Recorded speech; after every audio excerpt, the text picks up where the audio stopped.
So I never wrote this with the intention of, one, having so many eyes on it, and two, reading it out loud. So excuse me if I don't look up that much.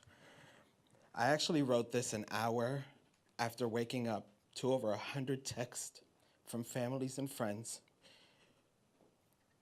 who just wanted to make sure I was okay and who wanted to tell me everything that had happened. I read this tonight in the honoring the survivors as well as the victims whose lives have been forever changed from losing their loved ones to finding out that they're paralyzed. I grew up just 10 minutes away from Pulse, the gay nightclub in Orlando where a gunman shot and killed more than 49 people last Sunday.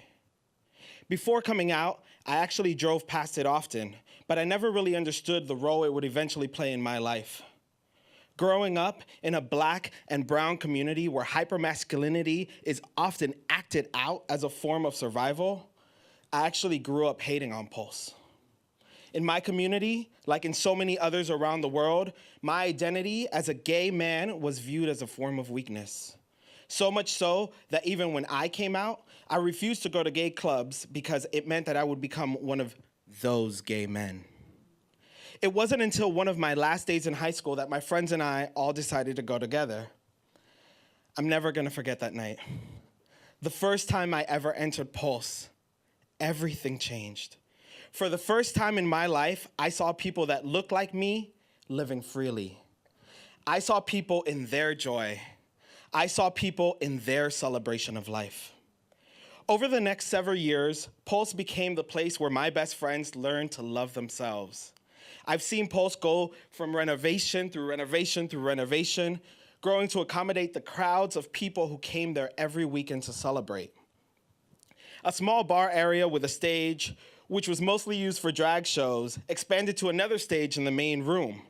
An all-white room got repainted, but no matter what, Pulse was always packed. While a lot of people turn to churches, LGBTQ communities are often forced to use nightclubs as our safe haven, and Pulse was mine. Although I had built armor to defend myself from the hatred that was spewed to me when I came out, including some from my own mother, the reality was that I still hated myself because of my identity as a gay man. It didn't help that I grew up in a church that had conditioned me to hate myself for loving other men. Pulse was where I learned to love myself as a gay man. Pulse was where I learned to love my community. I met one of my exes at Pulse and even had one of my best friends come out to me at Pulse. Pulse was where I learned the power of femininity. It was where I saw my first drag show and where I learned how to Vogue. Pulse was not just my safe haven, but a safe haven for hundreds of LGBTQ individuals in Orlando. Orlando's LGBTQ community is large and proud.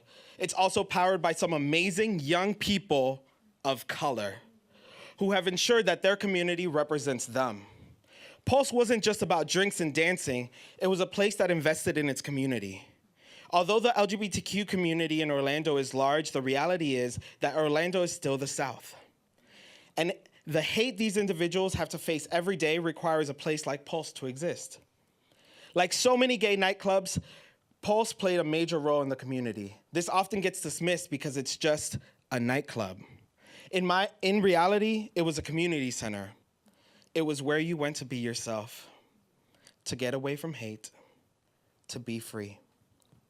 Today, with a heavy heart and tears streaming down my face, I think of all the people that have been impacted by Pulse every single day. I send my prayers to the families of those impacted by the despicable actions of this hate crime. Together, we will rebuild, but today, we lay here in pain. Thank you all.